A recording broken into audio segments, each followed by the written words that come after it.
Bienvenidas. Lo que queremos hacer en esta oportunidad es dialogar y reflexionar en voz alta sobre el feminismo. Y lo primero que les preguntaría, empezando por acá, por Tina, ¿qué es el feminismo para ti? ¿Qué lo constituye? ¿Qué lo configura? ¿Qué lo argumenta en tu modo de pensar y en tu modo de ver el feminismo en el Ecuador? Bueno, creo que para mí, creo que el feminismo es un sistema de creencias, incluso una línea que se considera política, que de alguna manera parte de la idea de analizar la situación, las diferencias entre hombres y mujeres, ya, las desigualdades que existen entre hombres y mujeres, y ubicar precisamente que esas desigualdades son históricamente construidas, que son socialmente construidas y que tienen que ver con unas diferencias de poder. Entonces me parece que la línea principal del feminismo lo que hace es evidenciar eso, ya que hay unas desigualdades en ese sentido, que hay unas diferencias de poder, y de alguna manera se constituye una serie de luchas, activismos, etcétera, que tratan precisamente no solo de visibilizar eso, sino de que hacer de que esa situación cambie, ¿no? de que exista una igualdad, de que existan las mismas oportunidades y sobre todo me parece también evidenciar a veces ciertas construcciones, estereotipos, etcétera, que se nos han adjudicado a veces a las mujeres en relación a los hombres históricamente, ya, y obviamente hay los estudios de género que de alguna manera lo que constituyen es la evidencia, ya específicamente desde el punto de vista científico, para desmantelar algunos de ese tipo de procesos ya de desigualdad que a veces están constituidos en ideas que son simplemente creencias, ¿no? Desde grupos de poder que normalmente en este caso han sido masculinos, ¿no? Entre muchas otras variables que me parece que no son solo masculinas, por decirlo así. ¿Tú qué piensas? ¿Qué es para ti el feminismo? Creo que el feminismo es una práctica, es un oficio. Y es el oficio justamente de poner en el escenario y en lo público y en lo privado la diferencia, el derecho a ser diferente. ¿Y por qué digo esto? Porque, como mencionaba Tina, el mundo, o socialmente la mayoría, constituye ciertas características que son masculinas, que son blancas, que tienen ciertos ejercicios de poder determinados y que han ido configurando nuestra sociedad. Y en ese ejercicio y en esas reflexiones, los movimientos de mujeres, antes de aglutinarse de forma política, en el sentido de lo público, del movimiento, en este ejercicio de ser político, de ser ciudadano, hay unas reflexiones internas con que tienen que ver que no necesariamente todos somos iguales, que existen muchas formas de ser mujer, que existen muchas formas de demanda, de ejercer la vida pública, que existen muchas formas también de vivir la forma privada, las relaciones entre parejas, y que normalmente están marcadas muchas veces por la violencia, por la inequidad.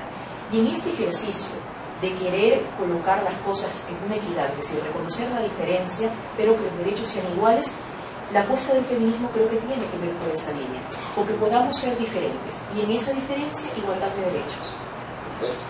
Bueno, para mí el feminismo, sin tantos términos técnicos que me dejan asombrar las compañeras, de una u otra manera se ha confundido, el término feminista no está muy claro y ni siquiera nosotras propias las mujeres, ¿no? Creemos que el feminismo son un par de mujeres que no les gusta maquillarse, que salen a pelear por sus derechos.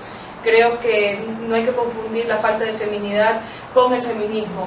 De una u otra manera es luchar por tus derechos e igualdad de condiciones en todas las áreas. Mencionabas el área política. Considero yo, más que en la actualidad, sí hay apertura en la política, y justamente lo podemos ver ahora en la nueva revolución ciudadana que tiene el contraestandarte de las mujeres en la política. Pero siento que es más una lucha que está más comprometida de forma social.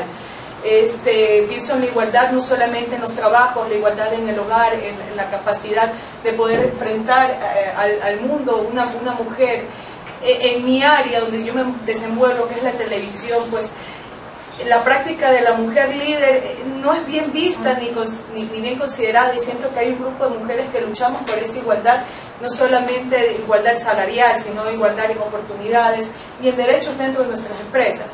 A propósito, en los premios Oscar, Julianne Moore fue una de las que levantó la bandera de... Julianne Moore no, fue Patricia Arquette. Sí, Patricia Arquette. Sí. Justamente peleaba por la igualdad de derechos de las mujeres en los medios. Y es de verdad, por lo general cuando tú vas a un canal de televisión, los que más ganan son los hombres, a quienes les dan mejores oportunidades de trabajo y mejores programas constituidos son los hombres. ¿Pero por qué? Si las mujeres tenemos otro concepto más amplio de lo que es llegar al hogar, lo que es llegar al ama de casa, la mujer que consume el medio.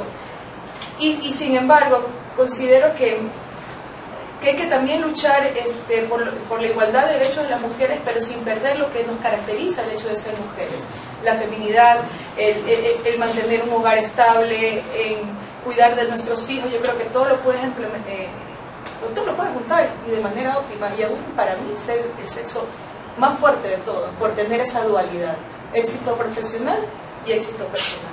Tina, viendo así las cosas como están planteadas, parecería que no hay un feminismo. Hay feminismos, hay una diversidad de feminismos, lo señalabas tú también de alguna manera. ¿Por qué? ¿Por qué eso? ¿Por la diversidad, por la pluralidad o porque efectivamente no hay una sola concepción sobre eso? Bueno, yo no vengo exactamente de esa línea, porque respeto que es una línea muy específica desde el punto de vista incluso entendiéndolo políticamente.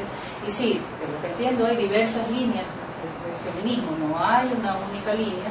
Hay unas que están más centradas en cuestiones de mujeres, hay otras que están centradas más en cuestiones de sexualidades alternativas, hay otras que más, incluso hay desde las que, por un lado, líneas que critican, por ejemplo, la idea de las mujeres y la noción de objeto sexual, hay otras, en cambio, que creen en el empoderamiento, por ejemplo, de la mujer desde el punto de vista de su sexualidad, por ejemplo, toda esta línea que de alguna manera retoma el uso de la palabra puta, la marcha, por ejemplo, en ese sentido.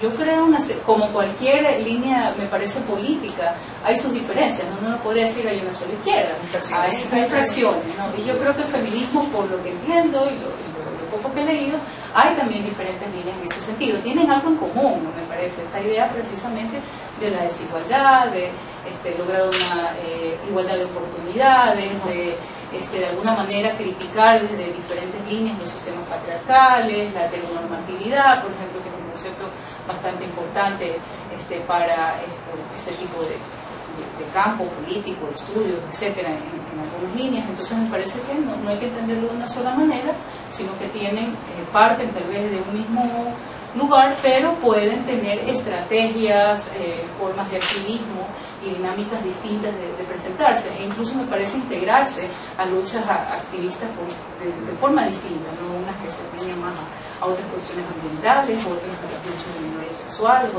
y uno ve que ya precisamente me parece que cuando uno revisa esos activismos también están integrados a veces a otras dinámicas que sí tienen que ver precisamente con campos como derechos, etcétera, ¿no? Pero en ese terreno, ¿es posible que ese feminismo también se afilie, se encauce, se conduzca a causas aparentemente que no son propias del feminismo, como son las mujeres pro vida, por ejemplo? Dependiendo. Creo que, como decíamos inicialmente, es muy amplio el campo y el espectro de trabajo del feminismo, de esta reivindicación de derechos. En el caso de este grupo particularmente, quienes trabajamos en la línea del feminismo en diferentes países y creemos en el derecho de las mujeres en todas sus expresiones, es decir, en el derecho a decidir sobre su cuerpo, cuándo y cuántos hijos tener. De hecho, nosotros consideramos esos grupos antiderechos. Pero son mujeres. Sí, son mujeres que creen que o que trabajan por una línea de trabajo en donde la mujer no puede decidir sobre en el tema del aborto, por ejemplo. Muchos feminismos, en cambio, consideran que esa es una de las banderas máximas. ¿Por qué? Porque justamente el cuerpo es un campo de batalla de las mujeres. Porque el cuerpo de las mujeres es el cuerpo en donde la historia tiene un peso. Es decir, ¿y esto qué significa? Por ejemplo, es en el cuerpo en donde podemos nosotros ver la opresión. Por ejemplo, los cánones de belleza. Si tú decides tener o no cumplir ciertos estereotipos de belleza, se ejecutan sobre el cuerpo. Si tú recibes violencia doméstica, se ejecuta en el cuerpo. Cuando sales a la calle, los hombres no tienen que pasar por esa cosa tortuosa de que un extraño te diga lo que piensa o no sobre ti. Es decir, el cuerpo es un campo de batalla, un campo político. Y hoy hay una máxima feminista que dice que lo político es personal justamente por eso. Y en esa línea, la mayor parte de feminismos considera que la mujer por eso tiene que tener una soberanía, que el Estado no puede tener una intervención en aquello que pasa sobre su cuerpo. Sin embargo, hay compañeros que también trabajan por esa lucha. Me parece que es una lucha también válida, es decir, ninguna de las ideas se pueden decir que no son válidas, es decir, son ideas que se tienen que combatir con otras ideas, porque todas las ideas se respetan y se debaten. Ahora, lo importante que creo que hay que tener en consideración es siempre lo que ocurre en los cuerpos femeninos y lo que ocurre en las realidades. Por ejemplo, en nuestro país tenemos un promedio de Cada 4 minutos aborta una mujer en el Ecuador. De forma ilegal. De forma ilegal, en condiciones deplorables, exactamente. O sea, pero de una forma paupérrima y miserable para el propio cuerpo. En una carnicería que es un atentado. El aborto es oscila entre la primera y la segunda causa de morbilidad femenina. Tenemos el primer lugar en la región andina de embarazos en adolescentes. Es decir, tenemos que pensar en unas políticas públicas que nos respondan a esas realidades. Entonces, allí las luchas de los feminismos van encauzándose también en ideologías, porque existe, obviamente, ideología detrás del control de los cuerpos y de los cuerpos de los vencidos. Vamos ahí. Carolina, le he dicho que el cuerpo es un campo de batalla, también es un objeto de poder. Para mí es un objeto de poder y se convierte en un campo de batalla. De una u otra manera el estereotipo de la mujer bella y sexy genera rechazo y sobre todo piensan que, y esto lo aplico necesariamente a mí y muchas compañeras, que por tener, qué sé yo, un buen cuerpo, por tener una bonita cara, somos sujetos de burla o carentes de inteligencia y de control total. Cuando yo conozco, o sea, la mujer, y como tú dices, es un campo de batalla. Con respecto a lo del aborto específicamente, más que... yo no estoy de acuerdo con el aborto, pero estoy de acuerdo con la total prevención y educación a la mujer, que siento que las mujeres durante años nos han privado de la información necesaria para cuidar de nuestro cuerpo como ejemplo.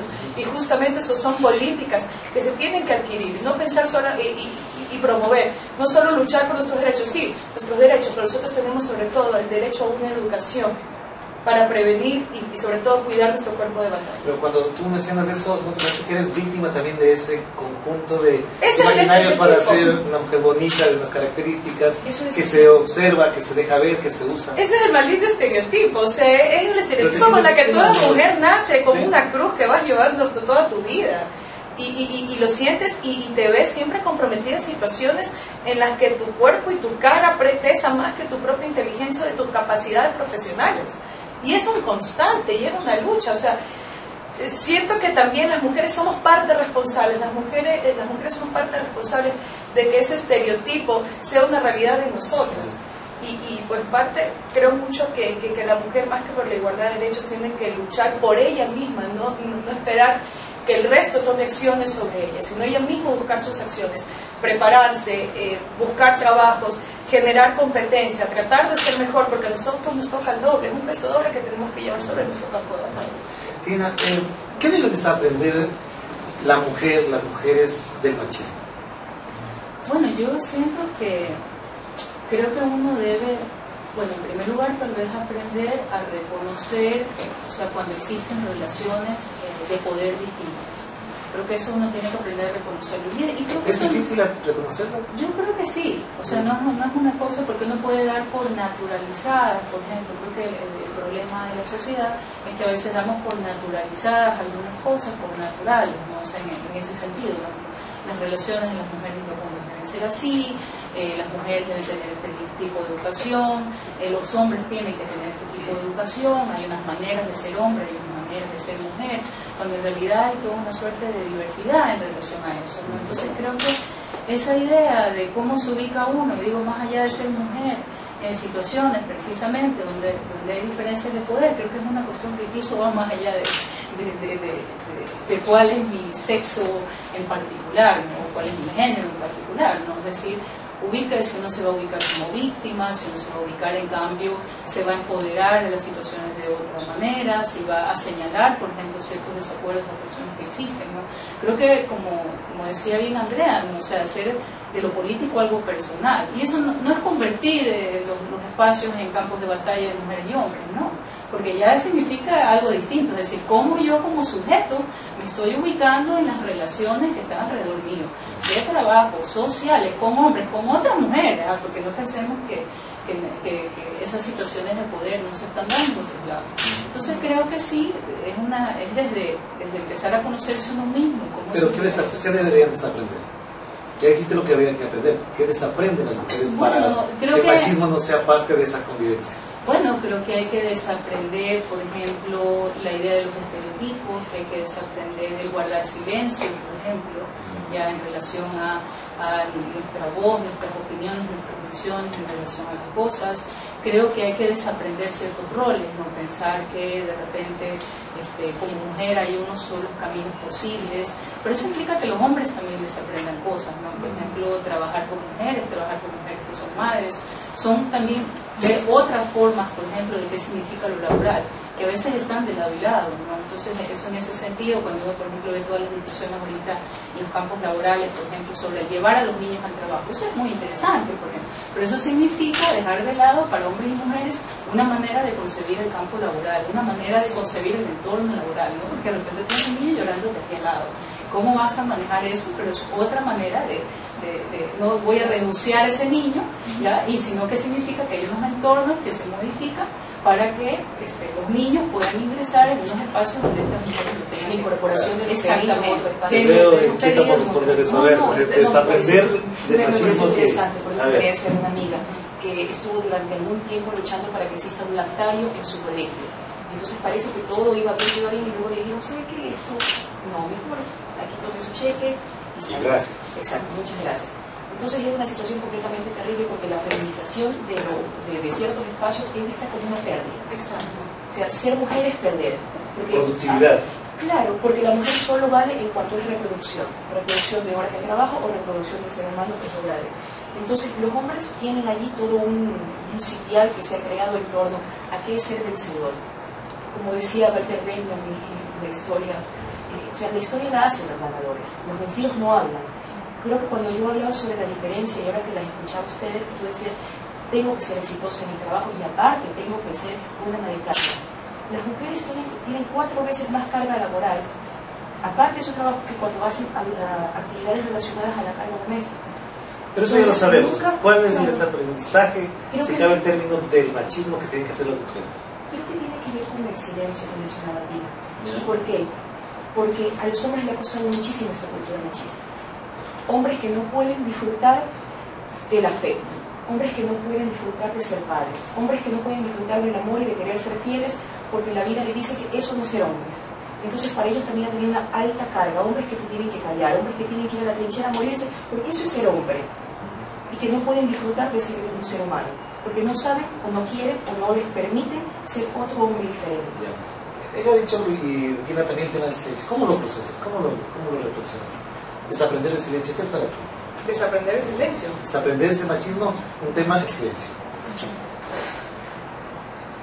Primero que nada, pienso, antes de hablar de machismo, pienso que las únicas responsables del machismo en nuestra sociedad somos propiamente las mujeres, a la hora de criar de una u otra manera a nuestros hijos bajo los cánones y los estereotipos que la sociedad nos ha impuesto durante años a nosotras las mujeres. Y los hombres, justamente. Pero los hombres han impuesto esos cánones.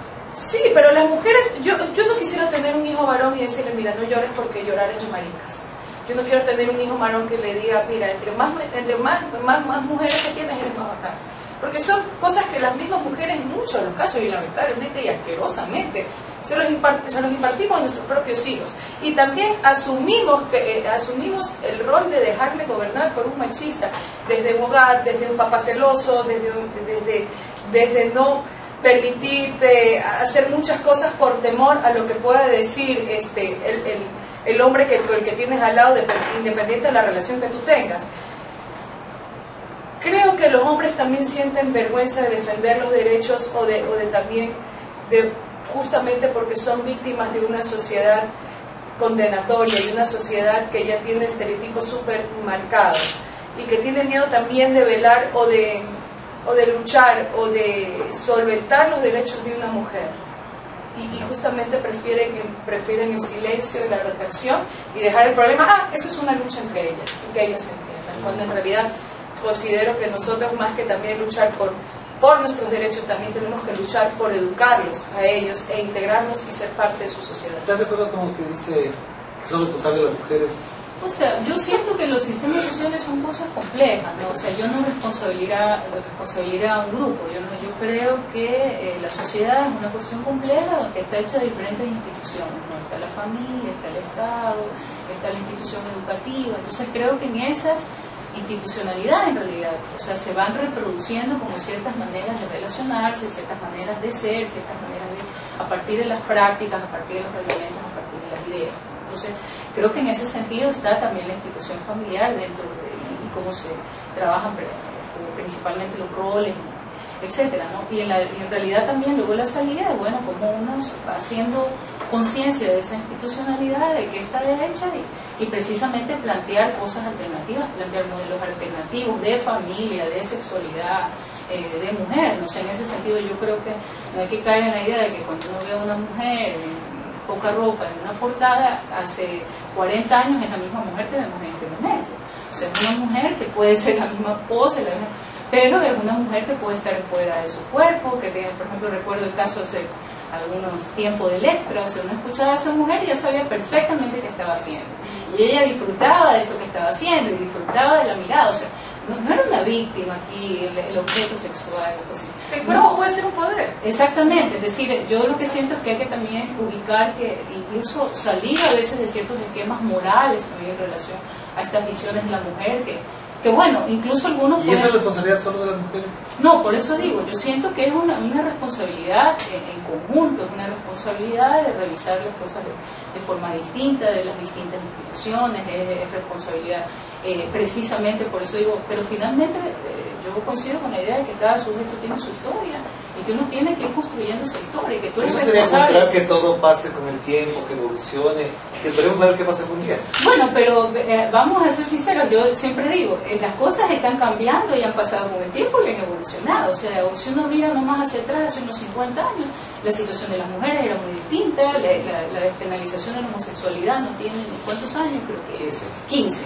Ya, entonces uno se da cuenta que, a ver, las cosas sí van cambiando y sí van evolucionando, pero no es que yo siento que las cosas no van cambiando. O sea, si yo puedo ser una mujer profesional en este momento, por eso cuando hay gente que habla, los estudios de género, a ver, bueno, yo digo, los estudios de género, por lo menos a mí, Pina Celega, me permiten tener una carrera laboral, me permiten estar en un lugar ya que tal vez las mujeres que me antecedieron, mi abuela no pudo, porque había unos esquemas sobre qué significaba ser mujer. Entonces, sabemos que eso no significa que la situación es completamente distinta, que no hay diferencias, que culturalmente no hay cuestiones complejas, no en el Oriente, acá, que las mismas estadísticas que está diciendo Andrea no son reales y muestran una serie de problemáticas y diferencias, pero las cosas van cambiando. Uno no siente que no esté siendo que no cambie. O sea, Andrea, en este plano, muchos de los tratadistas sobre feminismo hablan del rol o el carácter depredador de la sociedad y de la masculinidad. ¿Cómo ese rol en las mujeres se expresa en la cotidianidad que la sociedad tiene? ¿Cómo se expresa ese carácter depredador? ¿Dónde sientes que está más expresado ahora en el Ecuador, en nuestra sociedad, en Guayaquil en particular? Generalmente, o sea, creo que en general esta cosa predadora que existe es en la masculinización de los espacios, es decir, todos son espacios completamente habitados por la violencia.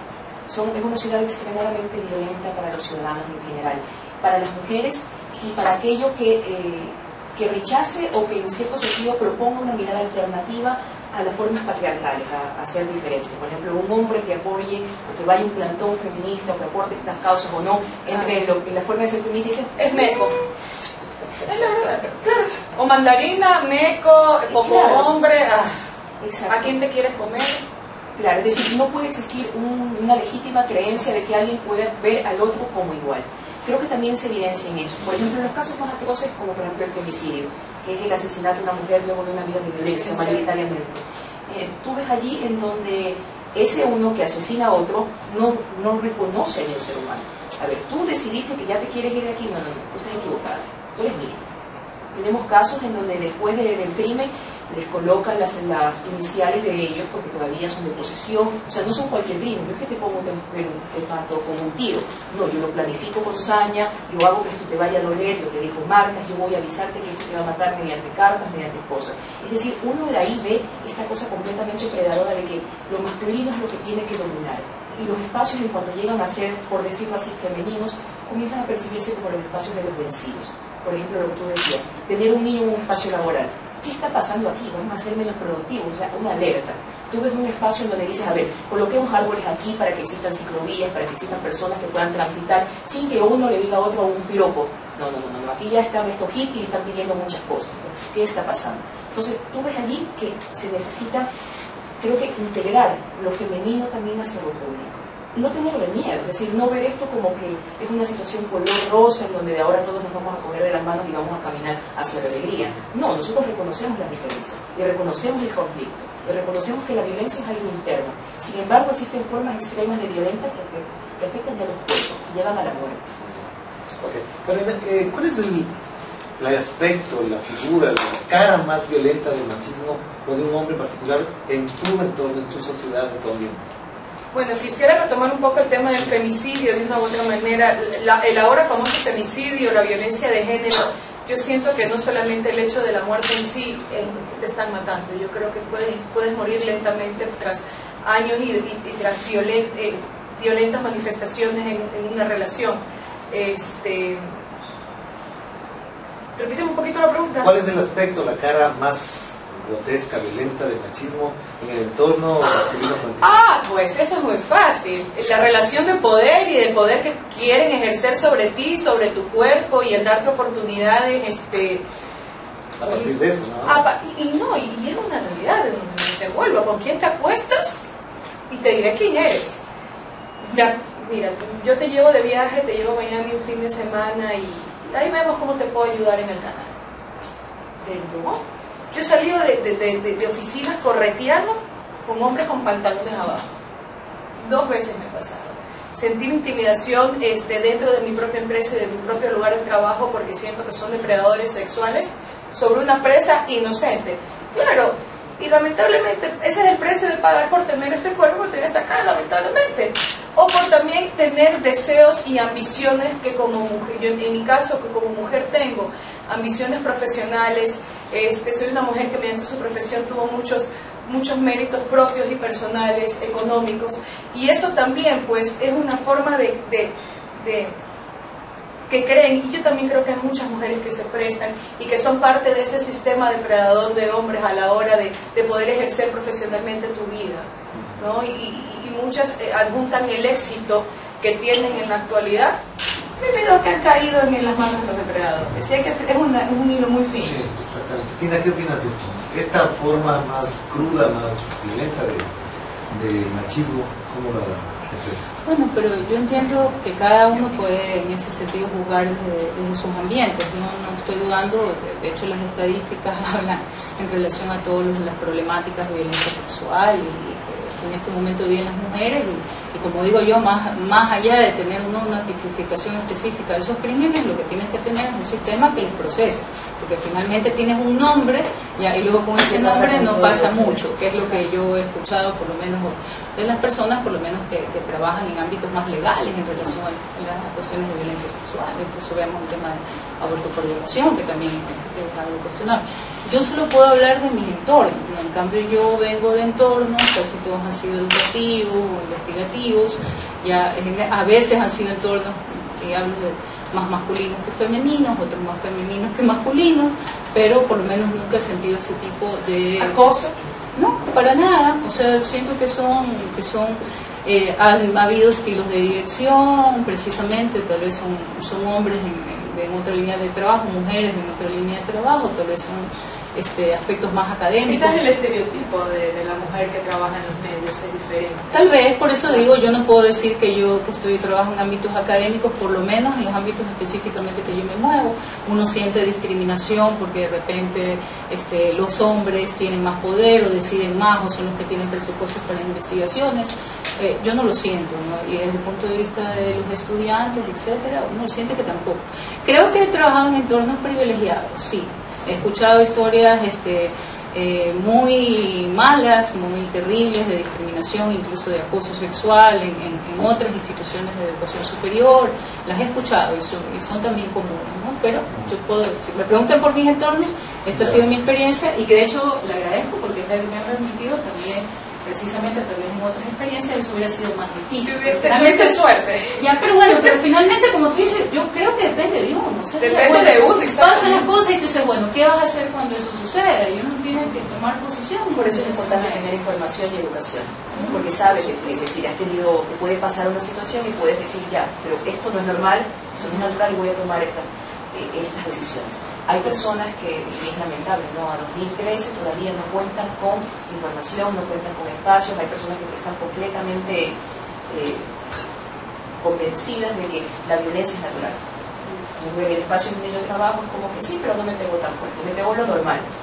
Entonces uno dice que es lo normal. O yo lo provoqué. Sí, claro, y este tipo de cosas que suenan un cliché y que ocurren, y es decir, no, es que no fue violación porque simplemente me hizo forzar, pero él es mi marido. Entonces yo no quería, pero es que esto está así, eso está bien. Entonces uno escucha este tipo de historias y dice, uno ha tenido entornos privilegiados. O sea, en Mediana Noguat he tenido unas situaciones de violencia, pero he sabido cómo lidiar con ellas, pero no todas las que ocurren. Y allí es cuando el feminismo tiene una potencia en el ámbito político, en el ámbito de decir, no, porque es comunes con todas. Si a esta mujer le ha pasado esto, o sea, hay que hacer cosas para que tengan acceso a. Claro, solo en educación superior en este momento existe una línea fuerte de educación de género y educación superior, precisamente porque, por eso digo, mi entorno no siento que sea más privilegiado, pero sí se reconoce que hay carreras que están estereotipadas, que las situaciones de las docentes son diferentes de las de los docentes, etcétera, etcétera. No hay, por lo menos está estadísticamente trabajado como fenómeno. Pero por ejemplo en los sectores populares o en los sectores urbanos marginales, donde la violencia se expresa de otras maneras, ¿cómo asimilar, no en esta línea que está manejando la violencia, sino esa violencia que se expresa incluso de los propios parientes, papá, hermanos, tíos? ¿Cómo mirar eso? Bueno, ¿No te parece que es lo más grotesco que esto? Bueno, a mí primero no siempre me gustaría estigmatizar a los otros sectores sociales, porque en realidad cuando uno tiene contacto o comenta o escucha historias, la violencia es una cosa que puede estar en diferentes áreas y tal vez lo que digo a veces hay una mayor mirada, sobre todo mediática, de quiénes son los peligrosos, quiénes no son los peligrosos, dónde está el peligro, etcétera. Como digo yo, hay una construcción también de estereotipos ya que tiene que ver también con esas desigualdades sociales, ¿no? Porque uno va con una cámara y entonces va a un barrio marginal y no pasa nada, pero si uno quiere estar con una cámara a documentar una organización, vamos a ver si eso es más o menos completo. Entonces tiene que ver también con cómo estamos construyendo mediáticamente ciertas cosas. Pero en ese sentido, a mí me parece que la violencia pasa, yo no digo, yo creo que la violencia es una cosa constitutiva incluso de la civilización, es una cosa, la idea precisamente de ella, que ha trabajado eso, en la literatura, en la idea de la muerte y la vida como una cosa constitutiva de la civilización, del malestar que te da el otro, de cómo lidiar con ese malestar, y precisamente la cultura tratando un poco también como de, incluso me parece dar recursos simbólicos, de dar palabras frente a eso. Yo siento que la violencia tiene que ver con tener o no tener palabras, a veces para decir las cosas, para nombrar las cosas, incluso para ubicar malestares, ¿no? A veces, por ejemplo, yo siento que una cosa muy masculina en general es la ausencia de la palabra para hablar de las emociones, precisamente por el estereotipo que nos construye. Claro, entonces yo siento que en general a veces el pasaje es porque no tengo palabras para colocar eso. Exactamente, claro, hay una manera en que se ha construido la masculinidad durante el recorrido histórico, eso es complicado también. Pero ¿por qué cuando las mujeres quieren ejercer ese rol no les sale? Bueno, yo siento que, por eso digo, es como, siento que tiene que ver con cómo culturalmente las cosas se han establecido, ¿no? Las mujeres, en cambio, hablamos de nuestros sentimientos. Yo, por ejemplo, que trabajo en investigación con diferentes sectores sociales, diferentes niveles educativos, etc. Las mujeres, entonces hay algo que uno siente que hay una... Elaboran relatos, o sea, con mucha facilidad, pueden hablar de lo que les molesta, de lo que quieren. En cambio, en ese sentido, los hombres, tal vez, y en ese sentido creo que también es una forma de ubicarlo de una manera, entonces, no, tú lo ves, tú esto, tú lo otro. Tú no puedes sentir manifestar eso de ser débil, eso de ser... decir lo que te molesta significa que tu masculinidad está en entredicho. Entonces yo creo que esas cosas suceden en general y eso es parte también de la violencia, ¿no? Y ya no pasa el golpe, entonces bueno, ya no podemos resolver esto con las palabras.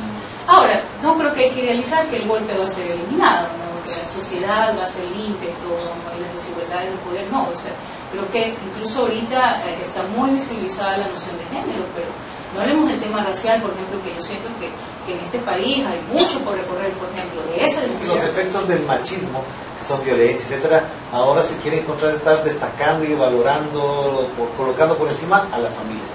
¿Es posible eso? ¿Es la familia el sujeto para resolver esos problemas? No, yo creo que uno puede buscar y pedir ayuda, buscar ayuda en otras formas. No creo que la solución a los problemas sea la propia familia. Yo creo que también tiene que ver mucho en esto.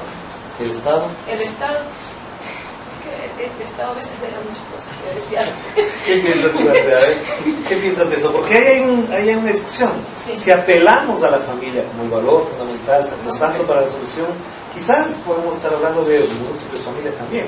Depende, es decir, lamentablemente cuando apelamos a la familia, apelamos a un tipo de familia. Y a un tipo de familia que por lo general nos llega desde un poder religioso, en el cual nosotros estamos normados, y nos llega una familia piramidal, papá, mamá, hijo, perro, gato, línea blanca.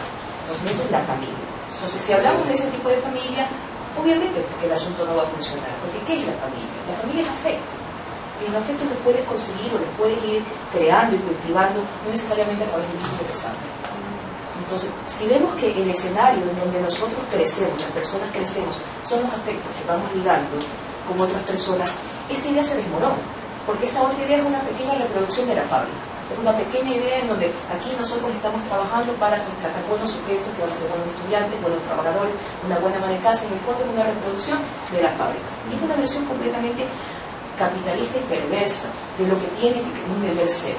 O sea, las personas tenemos conflictos, las personas no todos los días estamos bien, las personas se pelean, las personas un día quieren estar con una persona y luego no quieren estar. Eso ocurre. Las familias no necesariamente tienen que ser un ideal ni se les puede endilgar la solución a los problemas sociales. Las personas consumimos ese micronúcleo y esa micropolítica tiene que ver con nuestros deseos y cada deseo es tan disperso. Los estados lo que tienen que proveer y dar garantías es para que los sujetos podamos ser los que podamos ser en las mejores condiciones, para que las familias y los seres humanos podamos decidir cómo aglutinarnos, cómo desaglutinaron, cómo tratar de ser felices, pero que nadie nos diga qué es una forma de felicidad. Es decir, cada persona en su interior, como tú dices, es un universo. Y quién sabe lo que estará pasando por la cabeza de cada persona. Pero las condiciones idóneas en las políticas públicas tienen que garantizar que esas formas de vivir, esas formas de desear, puedan hacerse, puedan generar y puedan multiplicarse. Una especie de más rizomática de lo que deberíamos pensar, tratar de pensar en la sociedad.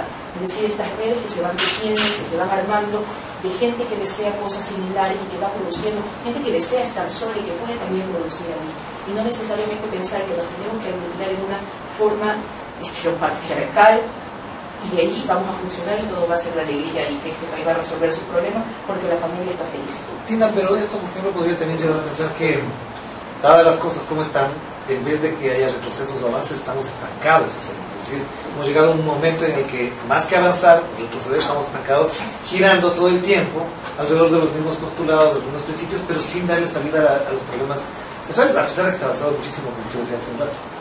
Bueno, en ese sentido coincido que yo recuerdo, por ejemplo, hay un texto de este sociólogo Gies que me encanta, que empieza a pensar, o sea, empieza reflexionando cuando cambian las sociedades, cuando cambian las instituciones o cuando cambian los sujetos. Y él no termina teniendo una visión por lo uno por lo otro, porque la primera daría cuenta de que es el Estado, de que es la educación, de que es la familia la que hace cambiar. Pero en la otra posición da cuenta que también hay unos sujetos con unas historias que en unos momentos pueden enrumbar completamente la cosa. Acelerar el cambio. Claro, de repente hay una Rosa Parks que dice, no, yo vivo naciendo aquí. O sea, y tú ves cómo de repente eso, en unas condiciones, moviliza, y tú ves un sujeto particular. Entonces creo que esa discusión... Una Margarita Vitimilla en el Ecuador, una... Claro, exactamente. Entonces creo que eso es interesante porque de repente uno como sujeto tiene posibilidades de cambiar las cosas de forma importante en lo que lo rodea. No siempre hay que esperar que el Estado cambie y que la educación cambie y que la familia cambie. Es decir, en ese sentido creo que también nos devuelve la responsabilidad a nosotros de nuestra propia historia y de las injerencias. Por ejemplo, ahí te planteo, no sé si a las tres les parece, ¿por qué no ha cambiado? Es porque algunos piensan, desde ópticas políticas fundamentalmente, que si no hay 100.000 mujeres en las calles, eso no va a avanzar. Pero, por ejemplo, sí pasó en la Asamblea Constituyente de Montecristi que habían 10.000 mujeres por vida que eran no la labor. ¿Por qué no esa movilización femenina para los derechos que les afectan, lo que hablaban con el silencio de la agresividad? Porque prima mucho el individualismo, sobre todo en la lucha personal y sobre todo de hacerte un espacio. Yo creo que el momento en que perdemos las ataduras y el egoísmo dentro de lo que queremos hacer por nuestras vidas y arrastrar al resto, yo creo que muchos pensamos en nuestro triunfo personal, más no el global. Y con lo que decía Tina, ¿verdad? Siempre me he preguntado, o sea, en vez de preguntarte qué el Estado o el país puede hacer por ti, o la sociedad puede hacer por ti, tú como individuo puedes hacer por el resto, puedes hacer por tu sociedad, puedes hacer por tu país, puedes hacer por tu familia, puedes hacer por tu entorno. Y justamente quizás si el cambio, creo yo que los humanos y en general somos animales de tendencia, somos animales que trabajamos en conjunto, pero necesariamente tenemos que ser guiados. ¿Por qué no empezar por tú hacer la diferencia y justamente unirte para un solo ideal, como el que está? El tema cultural pesa mucho valga la redundancia, en el peso mayor que tiene el machismo en determinados sectores culturales. Por ejemplo, en la sierra hay el prejuicio de que más machistas son en la costa. En la costa dicen que son más machistas los serranos. ¿Cómo miras eso? En los entornos culturales ahora han ido diluyendo esos prejuicios a favor de afrontar el meollo del tema del machismo. ¿Crees que sí? ¿O todavía nos quedan rezagos de ese prejuicio cultural? Creo que la cultura justamente es el escenario en donde la violencia puede serpentear de una forma legal, por así decirlo.